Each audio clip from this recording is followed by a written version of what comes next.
Say they're playing our song. Well, I say they come at the rate of about 20 per second, Johnny. We ran a favorite song on our song contest. There's one number that'll come out about 10 feet higher than all the others, and you know what that is. I'll go give it down to you. And everybody's favorite song.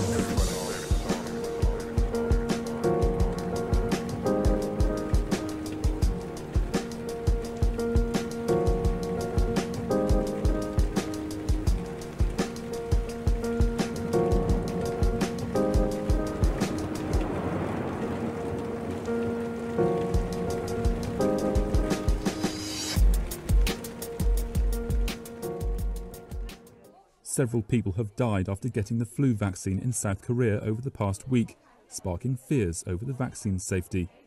And coming at a critical time, the government's seasonal inoculation programme is currently being expanded to head off potential complications from the coronavirus pandemic. Authorities are saying there's no reason to believe the deaths are linked to the vaccine programme and plan to continue it, but an investigation is underway. The news has dominated headlines here. Among those killed is a 17-year-old boy who died 2 days after he was vaccinated. A man in his 70s was the most recent case as of Wednesday evening. It also comes just weeks after the rollout of the national vaccine programme was suspended over safety concerns. It was discovered at the time some 5 million doses had been exposed to room temperatures, although they need refrigeration. A volunteer in the trial of the COVID-19 vaccine being developed by AstraZeneca and Oxford University has died in Brazil. Brazil's health authority said on Wednesday that although the volunteer had died, the trial would continue. So far, 8,000 people have been given the first dose of the vaccine in 6 cities in Brazil, which is grappling with one of the world's worst outbreaks of the disease. A source familiar with the matter told Reuters that the volunteer who died was likely to have been part of a control group that did not receive the COVID-19 vaccine, suggesting that the volunteer was instead given a meningitis jab.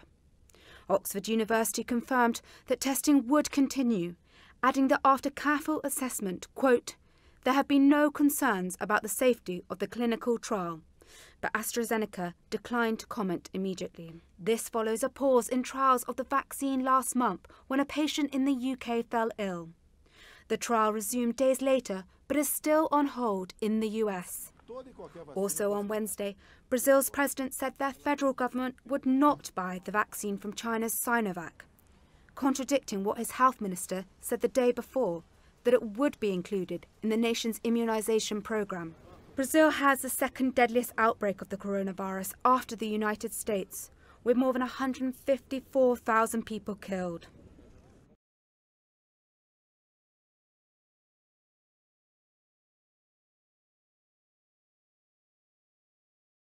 This is a massive undertaking. This is a larger operational undertaking, I would argue, than anything we have done during COVID to date. Think about it. 20 million people in the state. Most of the vaccinations they're talking about now require 2 vaccinations, okay, 2 dosages. Depending on which one, 21 to 28 days in between. You would have to organize an effort to vaccinate everyone once, record when they were vaccinated, with what vaccine, bring them back 21 to 28 days later, 28 days later, 28 days later.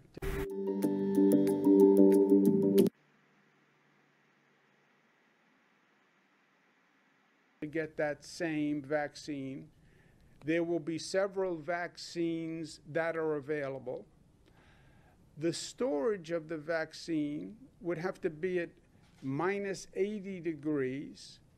There's a question about how many refrigeration units are even capable of doing that. There's going to be trust issues about the vaccination, and there's going to be conspiracy theories, and there are going to be rumors. And there's not a lot of trust, let's be honest, in the federal health organizations right now. And before people let you put a needle in their arm and inject something, there are going to be serious questions. I want to to be able to say to New Yorkers, it is safe, take it, and I want to have the best distribution, because ideally we want to be the first COVID-safe state in the nation. What's our goal? New York is the best, highest goal, first state to immunize, vaccinate everybody. That's our goal. Well, you set the bar hard. Yeah, it's New York. We set the bar as high as you can.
I'm going to talk today about energy and climate. And so that's a big challenge. It's very different than saying, we're a 12-foot high truck trying to get under a 10-foot bridge and we can just sort of squeeze under. This is something that has to get to zero. This equation has 4 factors, a little bit of multiplication. So you've got a thing on the left, CO2, that you want to get to zero. And that's going to be based on the number of people, the services each person's using on average, the energy on average for each service, and the CO2 being put out per unit of energy. So let's look at each one of these and see how we can get this down to zero. Probably one of these numbers is going to have to get pretty near to zero. That's back from high school algebra, but let's take a look. First, we've got population. The world today has 6.8 billion people. That's headed up to about 9 billion. Now, if we do a really great job on new vaccines, health care, reproductive health services, we could lower that by perhaps 10 or 15%. Today, the greatest risk of global catastrophe doesn't look like this. Instead, it looks like this. If anything kills over 10 million people in the next few decades, it's most likely to be a highly infectious virus rather than a war. Not missiles, but microbes. Now, part of the reason for this is that we have invested a huge amount in nuclear deterrence, but we've actually invested very little in a system to stop an epidemic. We're not ready for the next epidemic. There's a group of handsome epidemiologists ready to go. They move in, they save the day. So next time we might not be so lucky. You can have a virus where people feel well enough while they're infectious that they get on a plane or they go to a market. The source of the virus could be a natural epidemic like Ebola, or it could be bioterrorism. And so there are things that would literally make things 1,000 times worse.